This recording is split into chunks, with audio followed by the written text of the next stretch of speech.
Bonjour à tous, on démarre la revue d'actualité de ce mardi 14 mars 2023 par l'accueil des Lionceaux avec tous les honneurs. Les nouveaux champions d'Afrique sont rentrés au Bercail. La délégation sénégalaise a quitté l'Égypte hier matin pour atterrir à Dakar vers les coups de 18h.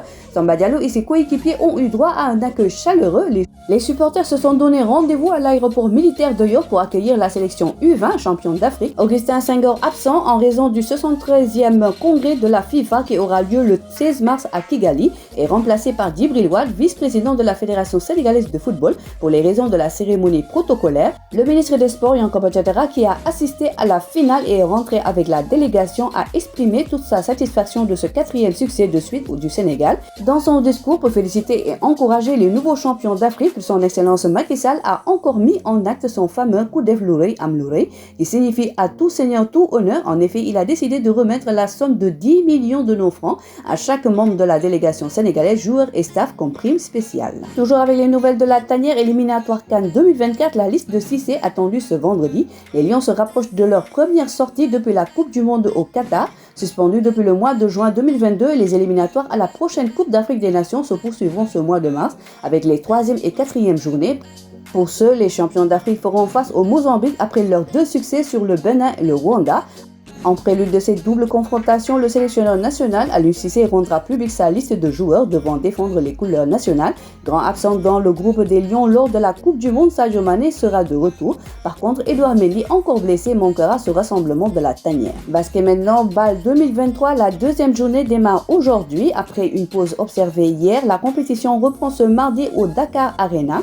Si l'AS Douanes a perdu son premier match 70-76 face à l'ABC Fighters de la Côte d'Ivoire, son prochain adversaire, le Rwanda Energy Group, est sorti victorieux de son duel face à Kaolan Falcons de BC du Nigeria 64-48. Stade Malien s'est aussi incliné devant le champion en titre, l'Union Sportive Monastirienne 78-68. Ce mardi, 2 matchs au programme pour démarrer la 2e journée. Kaoura Falcons de BC sera opposé au Stade Malien à 16h. ABC Fighters fera face à Rwanda Energy Group à 19h30. Ce dernier fera face à l'AS Douanes le mercredi 15 mars à 19h30 pour clôturer l'étape 2 de la conférence Sahara où chaque équipe disputera 5 matchs. Notons qu'à 16h, Monastir fera face aux représentants nigérians d'abord. On termine par du lampe. Le comité national de gestion de la lutte avait convié les acteurs de la lutte en ce début de semaine pour tenir des échanges sur les stratégies à mettre en place pour une meilleure organisation des cérémonies de face-to-face.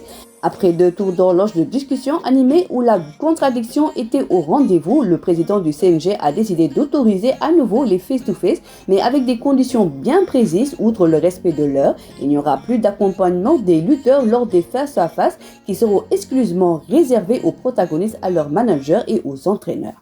Voilà, c'est tout pour aujourd'hui. L'actualité sportive continue sur nos plateformes digitales. Le site numéro 1 du sport au Sénégal, sport.com, est maintenant disponible en version application mobile sur iOS et Android. Retrouvez l'actualité du Sénégal pour tous les sports en direct sur votre téléphone. Football, lambe, basket, sport de combat, athlétisme et bien d'autres disciplines. Toutes les statistiques des championnats sénégalais, les matchs, les résultats, les classements, à suivre en direct sur votre application Sport.